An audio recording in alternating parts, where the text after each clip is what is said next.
mu confusion yeyo mwe bankyayira kati no ngenda kufuna omulimu awo awo nfunye omulimu nkubidde omukulu mugambye nfunye munagamba oh congratulations what ku birthday yange ya 2023 mukulu we yankozi bagamba statement ti nyabo ndi kati ne ku mulimu bangobye waliwo omwana gwe ndaliko naye yagamba gwe tokabira mulimu okabira boyfriend wo tokabira mulimu gwe. Praise the Lord, everyone. My name is Pastor Winter. What I'm going to ask you is kindly subscribe, comment, and then share, and then you turn on the notification bell, so that you can, each time we upload something, videos like this, sermons, that you get updates of whatever is going on. From wherever you're watching from, we welcome you to this video. Well, today the first person at Ugulideo, this is our own. Some of you are probably actually, let me play this video. There is this video, watch it. Hajarah no bemuraba aine myaka 3 si mufumbo taina musajja amanyi okufumba mukyala musabi ayagala omusajja omuwanvu buli wewe tumubuuza omusajja gwayagala ayogera ddala qualities esirina. Of course I know I'm not her type, she's also not my type, but please if you want to bambi mukyala nga mulaba nga nowegonje wafujo naye bambi mukyala mulungi Hajarah ijira must shine tulimu kyala kyattu kiddira nkima awenchima tatagala ndoza Hajarah wanatuukira okugenda mu gulajaga mukama wasindikira akasajja. That person you just watched is the person I've hosted today. She's part of us. She's a friend. She's a sister. She's a daughter. She's a chef. She's not yet a wife or a girlfriend or a fiance, none of the above. So bambi bobo olaba video and the Lord touches you. Some of you might have been seeking the Lord about something, and then you see her, and then she's you can please contact me. I have contact me. I have Namuddu Hajarah. You're welcome. Yes, say hello. Hello. Thank you very much for that introduction. I am Namuddu Hajarah, the chef, the daughter, the sister, everything you want, and the wife to some man there. Yes. Ariomo. He may be one of your viewers, one of the subscribers. You never know. By the way, Hajarah, name well, let me first tell you something about this woman. She's now, by the time I met her, she was a girl. She was a fat girl. Now she's a tiny woman. I said, wait, wali kilomeka. I met her in 2021. We met in 2021. And we connected. When did you become born again? That's first. I remember I grew up from a born again setting, but not that staunch. So in my primary school, I remember those people were staunch, so they could take us to church. So what school? Remember infant school. Where? Natete. Oh, me, I studied from Bright Children Primary School, Random. So. Oh, I know that school. Narwega Faith is my Ogi. Narwega Hi, she's my Ogi. So nga tugenda ne tusaba nenga bandwagon naye nga nkyasala nze being that nakulira mu family nga mama wange mulokole nze nali sinaloka ate she never forced me to yandeka mbere chendi naye abere kyali. So nga tugenda ku primary nga tugenda tusaba naye nga bandwagon nga mala okusaba ku Sunday kutwa nengena nensala kwegamba nga ndi awo kati nengena ne mu secondary era nga tusaba nenga Makai College na Makai Natete. Yeah, Natete. I was at Budo SS. Yeah. high college senior 4 kati nera nga tusaba naye nga tebindiimu nnyo nga not locked in kati nali mwana wa kitongole kati ne batutwala ku camp mu vision batwala ku camp eyo nga tugenda kutwamalayo week ne batwatuza obulokole senior 4 vac we batwatuza obulokole nendokoka ne bambatiza so I got saved ebyaddala 16 years. 16 years. That, which class was that? That was senior 4 vac. Senior 4 vac. Okay. Yes. And which church did you go to when you were lokoka? Kati when nalokoka awo nyini wewa sali na church. Kati after senior 6 vac rather senior 6 mu vac joining church which is Good News Church Bulenga. Yes, yeah. Pastor Solomon. Yes, my good friend introduced me to that church. Kuba nali nakagenda Bulenga sina church and I was like, you know what? Ndimulokole sina church. Nangamba yantusabire eno. I was in Good News Church okuva 17 kati Good News Church yabansomesa discipleship. When I saw my discipleship, tell you what, I got 100 actually. Yeah, just so you know, I was a Bible student discipleship named for now 100%. Name Peter.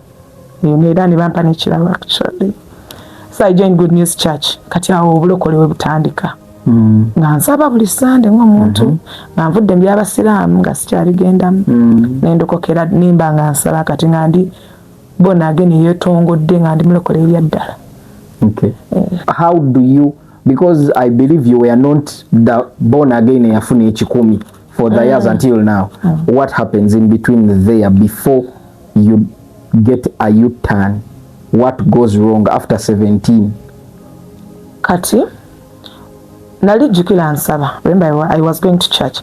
But you know when nali nja kiyita light asinafuna ko light jenina kati chenje kubanza nali mmanyi omuntu agenda mu church nasaba nafuluma kati nga manyi abayimba ngasimanyima kuliko n'okuyitibwa ebyo nambitegedde ng'ofunye light. I think it was all about the light. Kitegeera kubanga nali nga manyi ogenda mu church n'osaba n'ofuluma era nga ngenda mu church kyenakolanga bwemba ngenze mu church ntuula maaso situula mabega kati nga ngenda mu church n'ensaba buli Sunday n'ensaba nemmala n'enfuluma ate n'ekirala tofuna muntu akubiriza agenda ku church. That friend of mine yakola omulimu gw'amaanyi kuba yali nga wotasaba gamba lwaki tosabye leero n'ekyo kyali tekimala. Kati ngenda kugamba sali lack of motivation, that lack of light. Obeera eno mu nsi jjukira ebintu ebijja n'okubeera mu nsi ensi enyuma. Sigamba mbu nno ngenda ku ki ngenda ku Bible study no zaalingayo ngenda ku fellowship ebintu ebyo byalingayo program za church zaalinga naye nga nze mmanyi program ejo ya Sunday yokka ate kuva saawa 4 mpaka saa 8. Ate wenkeera nga saagala kusaba jjukira nali I had to jago nina ogenda ku ssomero nina kati nga ndi ku campus by then nina ogenda ku ssomero nina kati ebyo nanga nzikozesanga excuse wenkedde nga siri mu mood sigenda kati wali agenda kubuuza no one is going to beat you lwaki tosabye.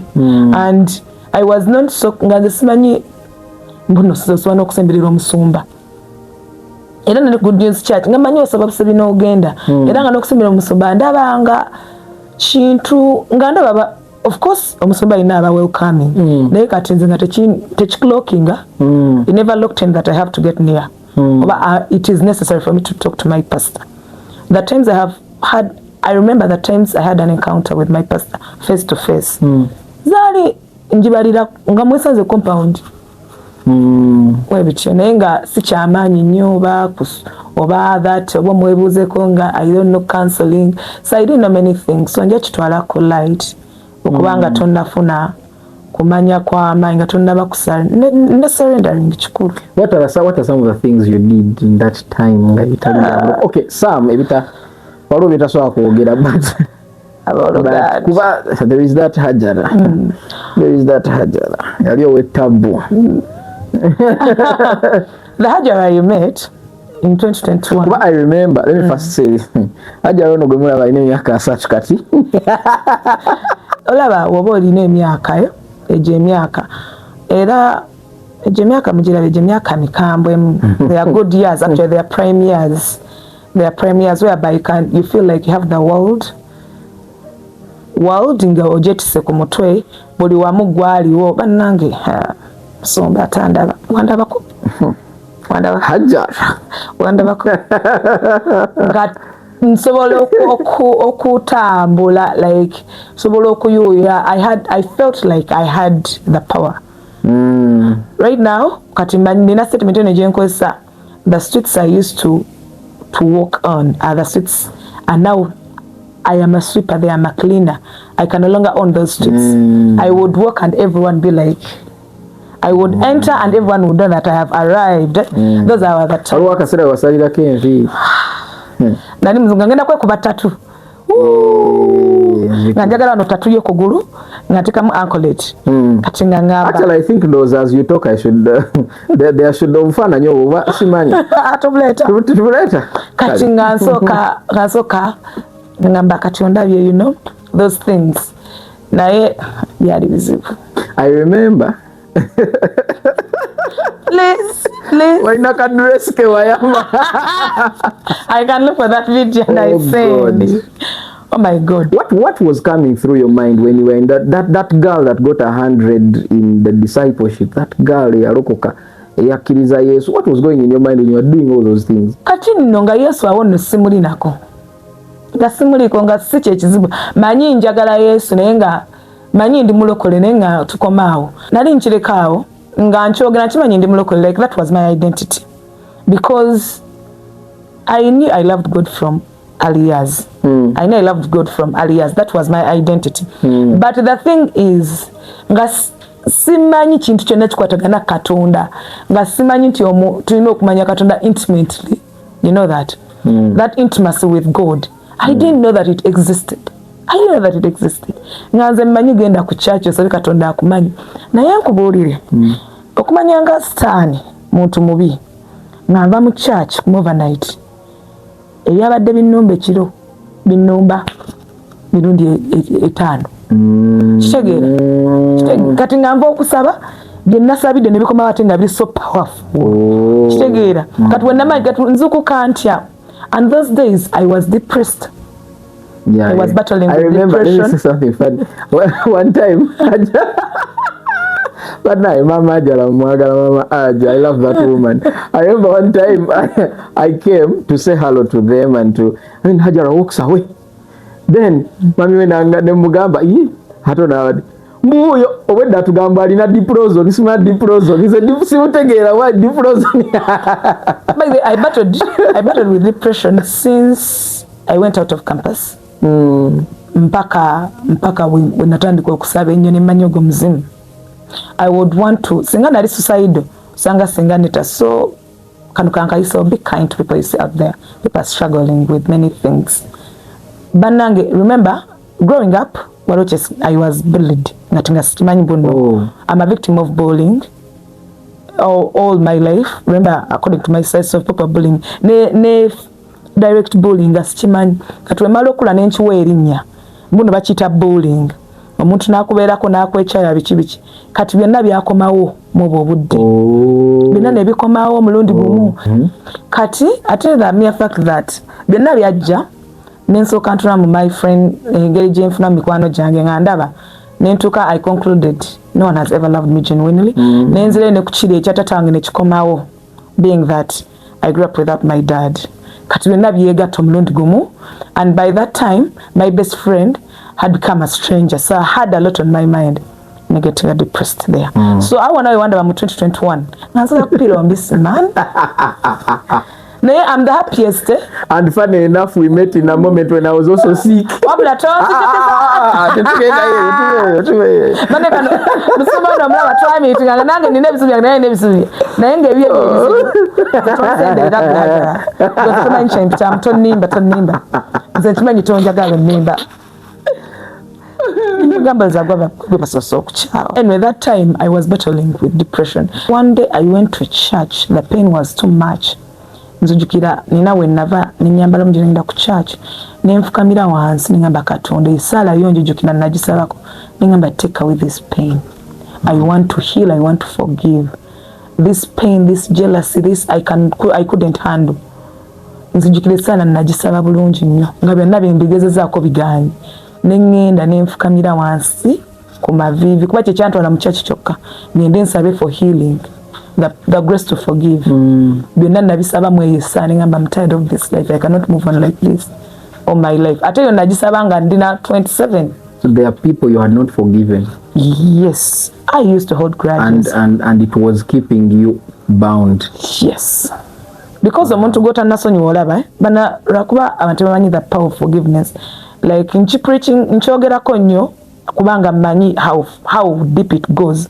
For someone I held a grudge for 10 years. Omuntu yambulinga mu ssomero namala okusoma 2011 naye mpaka nga 2020 ndi ku grudge emu njisitikidde nengatako naye omuntu omulala nimbanga simukyaya ate ye naye nga mwinako ekintu kyesitategera obusungu kati botaleka bintu bimu and you don't accept to heal waliwo ebintu ebyo tasobola kutuukako. Omuntu oba wamukyaye nkubuye ekibaawo buli womula mutima gukuba papa.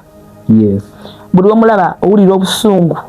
Buli womulaba yagala kukyusa kkubo. Buli wakusemberera oyagala kusemberera. Osobola n'okukya. This is funny. Omuntu oba omukyaye osobola n'okukyawa abamufaanana. Beba perfume okyawa perfume gy'akozesa. Sagala kulaba n'abantu bo n'aboogera naawe sibaagala kasooka mbu related ku musumba sikwagala kwegamba nga nkukyawa n'enkya naye. Whenever you concentrate on the people that don't like you or the people you don't like, obuusa amaaso abakwagala nawe b'oyagala. No concentrating emotions zonna n'amaanyi gonna n'ogateekako oli gwe wakyawa. Kuba I'm speaking out of my own experience. I don't know about the rest. Kati mwabagamba mukyawa tonnakyawa muntu na buli kimu tomanyi kukyawa. That's why the Bible says, if possible, be at peace with everyone. Waliwo nenje gye wabuulira n'ogamba okusonyiwa kiyamba ggwe. Mukwano okusonyiwa kiyamba ggwe. Learning to forgive without being asked to is some sense of maturity. What is your turning point? My turning point was in 2022. The beginning of 2022. A lot was going on. I was dating, actually. I have ever been in a stable relationship, which wasn't stable as I thought. You people sorry from people. People can lie. Men are liars. No, not men. I won't categorize men. I want to put a label on my man. He is the only liar. I know. Others don't lie. So in these days, don't categorize that men are liars. Men are good. All of a sudden, I remember someone was saying, I don't date young boys. And I was like, young boys 30 and below are young boys. Remember 2022, I had fallen. Go away from church. Yeah. Ngasikyasaba nnyo nga mbeera awo neetambuza byange. Ka 2022 ngeggwako, a lot had happened, and that is a story for now, not mine to tell. A lot has happened. I was homeless. I was friendless. I had no one to turn to. When we met, I became her pastor. I remember I became your pastor, and we worked so much together. We did some kind of ministry. A lot. We were friends. And then nembulire enjiri lumu. Enjiri nesala. And then Hajarah yali tannatereera ate naddirira ddala ate I didn't attend actually. I got a second from a second person. Nagamba kyali bwe kiti musumba enjiri gye yabuulira ne kakati gye mbuulira ngamba don't sleep with a man who's not your husband. Keep your virtue. Enjiri ye baagibuulira bulungi naye nga ge gali amazima. Nagamba ojja otya mu kyaki ng'oyambadde nini. That was the correct njiri, living a Christian life. Nyabo ko Hajarah angamba ati inze mbiveeko Saddam Church. Yali enkomerero y'ekkanisa Saddam Church. Saayogera lwaki kye ekyakunyiiza sina kye nakola naye I just nengamba church eno church ekuba abantu mujje nga we muli kidayiko kuba si we biri naye kati manyi mujje nga we muli tagamba mujje nga we muli then male mukyuke. I think that's how it's supposed to be. Naye kati ffe twetwaga tujje nga we tuli tusigala te mu mbeera zaffe kitegeera. That's not how it's supposed to be. Enjiri yali rebuking. Naye kati ffe twatwala mbu naffe bwe bakoze ki teba rebukinze mu kanisa ayogera atya lwaki omuntu ayogera ku fornication tulina ba boyfriend ate ba boyfriend nze boyfriend wange you know kati omuntu ina babe when I was a babe I thought as a babe. Yes, and by then you had just entered the relationship. Yeah, kuba naye ngekwaja ngekwaja ngeyocha ngeyocha mukulu okusomeddako yali eyocha waliwo birthday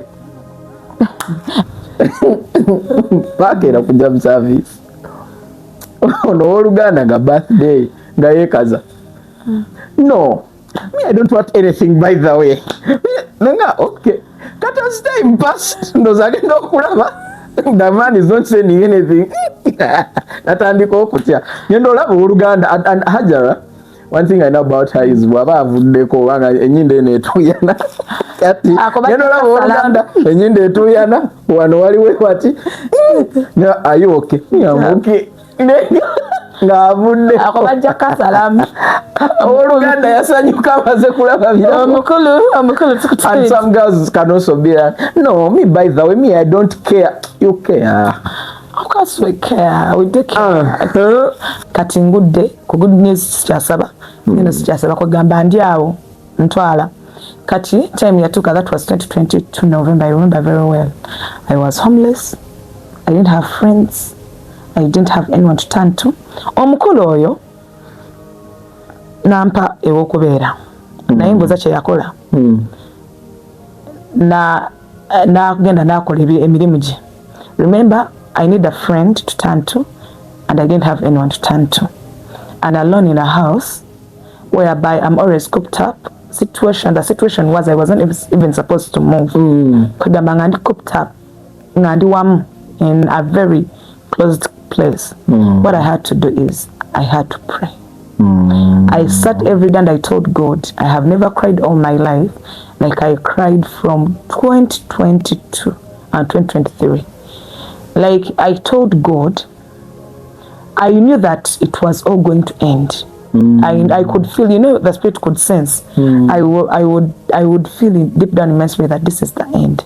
There was nothing I can do or say. This is the end. Now I remember a question I asked God. I told him, from here to where? That was the question I asked God. From here to where? I would sit down and cry, then I laugh. Nakola went amaziga gakulukuta naye ngeno wenseka. I asked myself a question. How did I get here? Where did I go wrong? Whom did I wrong? Those were the questions in my head. Will I ever kati bino bigenda kumadi? I didn't have a job. I didn't have any income. I was broke. Naye natula onga the only option is good. The only option I had, sitting there alone, crying as I laugh. Nga sina gwenjogera naye, nge simu yange njinyiga bwenti, nga tewali gosobola kubira line zonna, nga tewali nekimu kitomanyi kiddako, wabula obukya ne buziba, okeesa leero, enkya ne bukya, ng'omanya leero nduyise obudde buziye n'enkya bukedde. Naye nga buli kiro musumba njaga kutegeeza, I cried every night. Nga when the day comes, I sleep. That was my consolation. But when it is night, when I know that all the walls are looking at me, and the one person I had, naye akooye, then it would break my heart, and I would cry. I cried. Bani nakaaba nga simanyi mbu omuntu n'amaziga gakalera ondaba butakaaba kati bani nakaaba. Wow. Nakaaba nga ngamba every day wake up ngamba wano ne wa. Era naye mu confusion mwennyini okumanyi bya Katonda yakunoonyeza kufuna. Nafuna omulimu.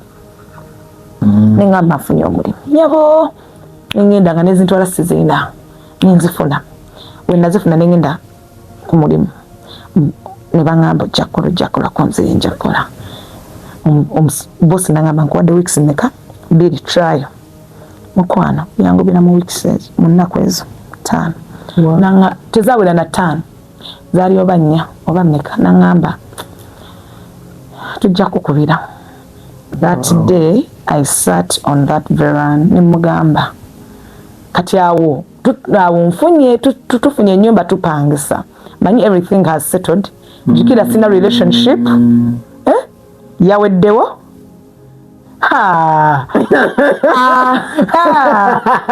mu confusion yeyo mwe bankyayira kati no ngenda kufuna omulimu awo awo nfunye omulimu nkubidde omukulu mugambye nfunye mulagamba oh congratulations what ku birthday yange ya 2023 mukulu we pozi bagamba statement ti mukulu yaŋŋamba nombogolera nyabo ndi kati ne ku mulimu bangobye waliwo omwana gwe naliko naye yagamba gwe tokabira mulimu okabira boyfriend wo tokabira mulimu gwe nakuba mulanga wo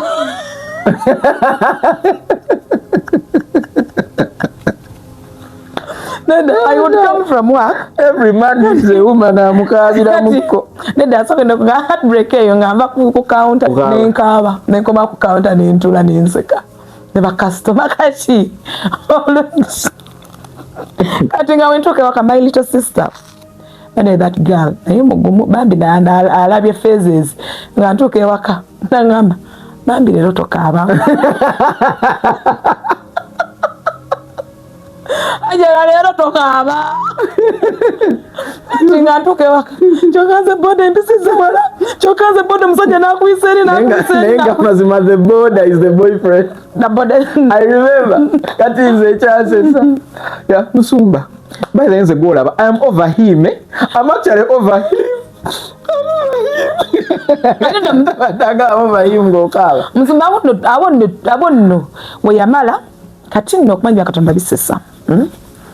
When Lumunda ndi oko altar nenyimuko omulundi gumu nga balinga abantumye nengendayo ne tuddamu bulungi kati wano jukira bangobye ku mulimu nakumeka nzizemu nentuula nga ninakola kintu ekyo nga ninakola kintu kimu kye nina kyokka mu bulamu nzizeeyo mu kusaba njoke nkubira essimu nkugambe Musumba bye wangamba kola mbikola. I had lost you as a friend. Sinajukira nakubira ko sinengamba manyi Musumba. Amanyi wenta tushikale wetuti. Nzikiriza tusobola kuba mukwano gwange. Yeah. Nzikiriza nali tuddawo. Nzikiriza tusobola kuba mukwano gwange ka tushikale wetuti. Sina pastor. Pastor wange nawe. Neba nenga yeraga bitya.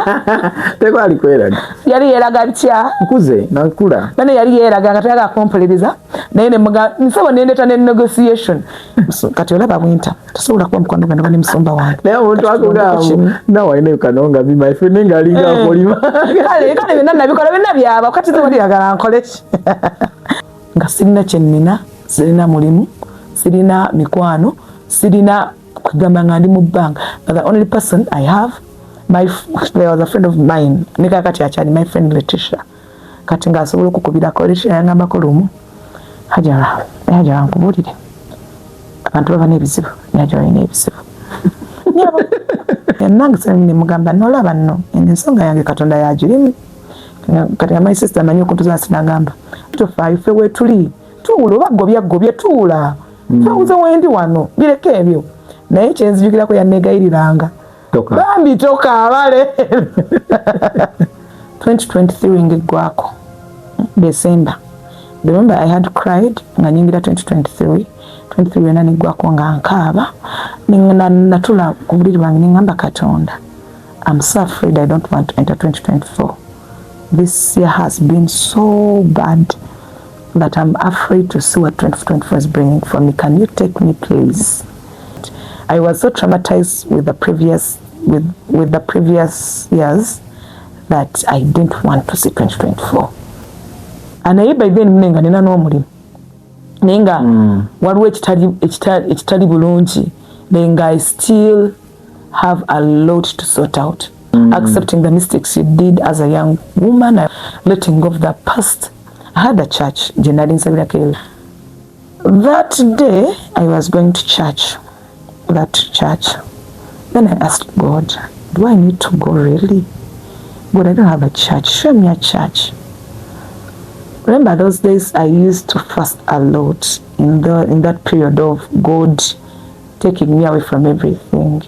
So when natandika nokusiba Esther ennaku 3 fululayo keze ennaku 3 kansoka kunyumize keze ennaku 3 munna zisiiba omundi ogwasokera ddala nida nakola olutalo sematalo twalina omukazi atoleza oba baba yamukola ki nida navaako kati nogenda nenzikakkanya olutalo ne mugamba naye nida nasiibye ennaku 3 sina kyenaalidde naye nootansa sinagamba sorry mbadde siba nida golaba etakola ntalo yakola olutalo nange nga nina oduyingira mu luterezi naye nga sina ddoboozi anyways ennaku nali nkola ki nsiiba kati nenfuna ekirooto ekyo nga mooli bwe wali mooli nga ngenda kugamba ekirooto nya tukyambikaminga na physical nga ndi mukugamba Musumba njagala nnyumba njagala kusenguka naye sina nnyumba yakulaga ngamba nga ndino wansi ng'oyimiridde bwoti nangamba Hajarah jangu twala eri wali ennyumba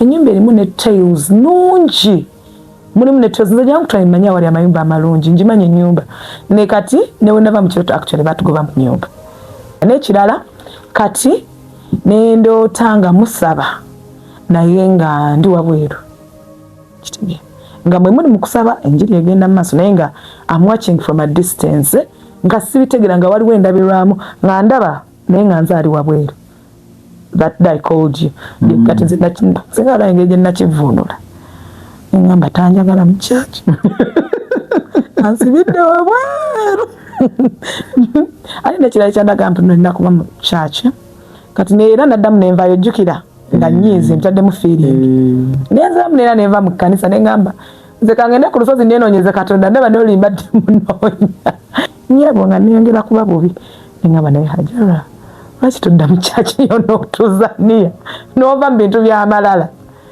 era munange kati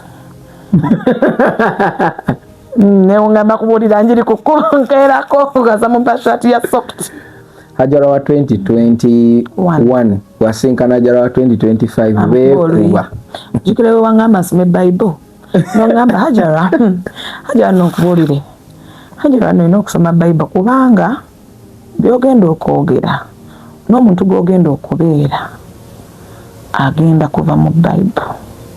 Hajarah soma Bible nenkugamba ekigambo kino nja gisoma nonnaku lwenajja nenkugamba manyiyo nga ndi nga I'm so down wangamba ekigambo genda osome Romans was it Romans oba Romans ya nengamba ono omusajja ajoga oyinza atya kungamba nkugambye mpulira bubi mpulira nangamba soma Romans ojja kutegeera lwaki nagaana naye njagala eyo wangamba that prophecy in 2021 the words you told me in 2021 as a joke na byankolera mu 2023 kubaka Bible kange Bible nagisoma ni mu 2023 era byonna highlightinga newemba nsaba nabisomako olwo buli kye nasoma awo nakikwata. I had to read. What have you learned about God, Hajarah, from age 17 to age 30? What are those things that you've known? Because when you look in the Bible, all the names of God it depended on what God took them through. And God provided, they called him Jireh. One time he told us in Eramwezi Nakuangamba, time is going to come. It was time is going to come when the God you know is the God who is going to work for you. So the God I know is a miracle working God. Or you the God I know. Kati chari established. Chari established that my God is a miracle working God. That I will pray for you. Or I will pray and I know that it is done. And another thing, God is a way maker. God is a way maker. The God I have seen coming in through for me. Katonda alina wakutemera noyita nga tomanyi oba onoyitamu akubbulula n'akuteeka bwe wolaba otasobola kuyita n'akuyisaawo. And God is a faithful God. When it comes to his word, he doesn't play. He's a man of his word. Kitalimba. God does not lie. Ate Katonda ekirala kyakola, Katonda akyusa akola omuntu oba mu ngeri ki oba mu ngeri ki, Katonda akola omuntu. Don't worry oba I have smoked oba I have had this oba I was a prostitute oba wali mulogoba. God will make you what he wants you to become. You just have to present yourself with a surrendering heart nogamba. Wow. Agende iweyo. Katonda agenda kukola nga woyagala. You must have a purpose. Tojja mu church kusaba genda. What is your seat? That you have something to fulfill. You have something Katonda gye yakukolera omuweerezeemu. It's you told me. Kubanga wojja booti kuba webwanfuna booti wasooka kundaga kye nina kubeera. Yeah? What I have to be, how I have to move. Kitegeera. Many Christians tebamanyi mbu nno olina okuba ne talking nina kyakina simanyi mbu olina okuba ne talking prophet. Weetaaga omuntu agenda okwogera ku bulamu obwo ng'ovudde ku pasita akusumba alina okuba nga asobola okwogera ku bulamu obwo. Kati gw'olaba byesobola kulaba. Kitegeera ne musumba soboka naye kati waliwo ekyo ekintu ky'osobola okulaba n'ogamba you know what Hajarah komaawo kyokozeeko kimala. Kitegeera. But some people just go mbori abantu abalinga nze I know very well there are people Christians who lack light. Yeah. Nga akanya kulaba stagnation, nga akanya kulaba kintu tatambula. There are people who lack light. Sometimes we think when you become born again, or when we become born again, we just have to live life just like that. So sometimes we end up really falling. And by the way, there are many Christians that are falling. I didn't know that until that video was uploaded of when we're talking about the love of God, the love in church. Yeah. And wow, I had things. People were telling me I left church because of this. And that's where these statements, we left church and not God, comes from. Yeah, many people are backslidden. We have many church attending backslidden Christians. They just come to church because, but that relationship with God, that personal, yeah, that church is just a gathering, a gathering of the brethren. But every day of the week, I walk with my Jesus like I'm walking with my heart inside me. Yeah. So what can you tell based on your own experience? Or your murokoro yonga? It's not by choice in Tiareka Katonda. Maybe they were homeless like maybe how you were, and then they meet this guy, not a bad guy, but the guy is providing everything, and the guy is saying, let's stay together, let's behave like husband and wife, stay together, be together. What can you say to such a Christian that by no choice they have fallen? Don't sleep with men before marriage. Don't date without a purpose. Because I know omubiri guno gujja osumulula ekyetaago kyagogo byonna ne biyimuka. Ennugu, obujja, obukyayi, obukaawo. Naye nga wasumulula oluggi olwo. We have loved men of God so much. We expect a lot from them. And we have forgot who sent them. When Musumba backslides, it's on him. I can pray for you. But you cannot go down with me. The main issue is, mwenonyize Katonda. No God on your own. Katonda gwe mmanyi essaawa zino. Ye Katonda gwe nanoonya. Ye Katonda gwe nasaba nga ntudde wali mu kali akayumba. Lwaki ogwa? Kubanga luli Musumba rebuked me. Chachi when narala tebanyamba. Lwaki atenze when nafira mwampakachi. You expect a lot from your lead, from your pastors. You expect a lot from humans, forgetting that he's also human like you, and he's meant to err. You know, you cannot expect a man of God having many people under him for you to be on your case. It's high time you grow up. These people need to seek for God on their own. To know that also our pastors are humans. They err. Katibora acha tukanaga kava mu church pastor no bamulabanga malaika. Bamulabanga Katonda. We tend to put these men of God. Musumba naye natalako kyayogera yandi yogedde. Badde yagala akola. bonga bo bagenda mu church lwa musumba winter nti asobola okulagula ogambye yakwatako n'owona ebikulumba ekiro najja ng'akulabamu kati n'akufuula idol kati idol abaweebwa neyatika kati naye n'agwa ne idol. People should go to church to look for God, the God they know. Let them take time away from everything and seek for God. Spare a minute and talk to your love. I love God so much that when I'm talking to him, I talk to him as my husband. Wow. Kati sikyasobola kukwata simu nga ndi mu worship. Balina topics ziba favoring. Jangu nga woolyewa. Kabe taatawo. Onojjanga wooli emirundi emeka. You know? We yatugamba tujjenga we tuli yali agala tukyuke. Of course era tokyukira bweru. Okyukira mu nyumba. Jangu wewe yokyuke. Naye kati maze mu church myaka gumu namalamu 2 3 4 5 naye ng'ebikutugumba. You're not seeking God, you're seeking your pastor. Wow. You're seeking your pastor. Wow. You're not seeking God. Wow. You see, in all that you said, there's something I loved, and I just want every one of us to take this. Grow up. Grow up. Grow up. Grow up. Sometimes we want to be treated like babies all the time. Yeah, you want the pastor to call you to remind you that there is service. You want the choir leader to remind you there is choir practice. Get serious. When you go to church that day for service and they don't give you allowance, surprisingly, by the way, there are some people who go to minister and they want to be given allowance, but they don't even tithe, they don't give offering. Ate namwe abagenda okusaba ne mutagenda na kyakuwaayo nga ne mmasaba bantu batwala embuzi n'ente.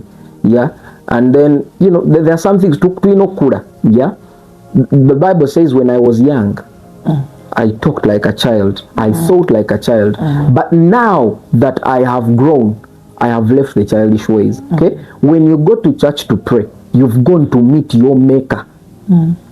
There are moments when I'm listening to a sermon, or maybe when I go to sometimes I go to churches and there is someone ministering before I minister. But when I'm listening to a message or a sermon, I don't care who is with me. It is mine. Yeah, when they are talking about, like I've had I myself have preached about forgiveness, but if I hear someone talk about forgiveness, I listen like I've never listened before. Yeah, go to church, write down, whether in your phone notebook or in your notebook, and take that message as yours. Yeah, togenda ku church kutuusa mukolo. Praise the Lord. There was a time, there are some churches I go to and you go to minister, but you see someone is playing drums while they are praying. Yeah, because they are also in service. They didn't just come for another gig. Yeah, you didn't just come to sing. You didn't just come to sweep the church and clean the chairs. No, you came for service. So after cleaning everything, go freshen up, sit in service. After worshiping or backing up or playing your instrument or setting the sound, sit in church and learn. Yeah, there is a church I know where the head of the media department is my friend. But this head of media will come in the morning, they do the sound check, they set up everything, he comes with his Bible and his notebook and his iPad. And after he sets up, he lets the people do it, and then he comes and sits and is watching the screens. When something goes wrong, he walks back, rectifies it, comes back, studies, because we come to church to learn. Yeah, we come to church to know more about God. I remember when our grandmother would try to ngatagamba mugende musabe, agamba mugende musome. Yeah, because Sunday service is for. That's why I love how Worship Harvest, they don't call it Sunday service, they call it garage. And I was asking someone, one of the pastors there, a friend of mine, I was like, why do you call it a garage? And I was like, no, because a car needs service. So Sunday is servicing time, where you come, they service you, you've had a hectic week, so you come enjoy some nice worship and the presence of God and all of that, and then you begin Monday when you're fresh. So Sunday is just a day of refreshing and, you know, reminding ourselves of the purpose of why we are on earth, of why we are, and then encouraging one another, saying hello to one another. And then Monday is when you are born again. Obulokole bw'obutuufu tetubulabira ku Sunday mu church. Obulokole bw'obutuufu tubulaba ku Monday, Tuesday, abamu ne Monday oba okyali mulokole naye Wednesday. Yeah, so let us grow up. Tukule. Yeah, do not wait when you know you're supposed to do something. When God speaks to you, do not seek for 1,000 confirmations. God has told you, go and preach on the road. And then you're telling, okay, God, if it is you, give me a dream. God, if it is you, let my pastor come and slap me. God, if it is you, let it rain. Obo chali baby. Yeah? Bible gamba, my sheep know my voice. When the Lord speaks to you, you will know he has spoken to you, and just do what he has said. We need to grow up. So that's been a nice episode. Thank you very much. Let us know how you feel about it. Yeah, but we are going to be doing them periodically. Yeah, because there are some things that we cannot now. We could not know this on the pulpit. Yeah, but we will do it. We will do it, and we will be giving you all these things. What you shouldn't forget is to subscribe. Please give us subscribers. Yeah, we need to grow this platform. TikTok is good, but YouTube, we need to grow our YouTube channel. Subscribe, share, like. Yeah, and let us learn and grow together. God bless you. Pastor Winter is my name. Soaked Church, Soaked Ministries International, that's the name of the church. Yeah, God bless you. See you next time in the next video. Bye.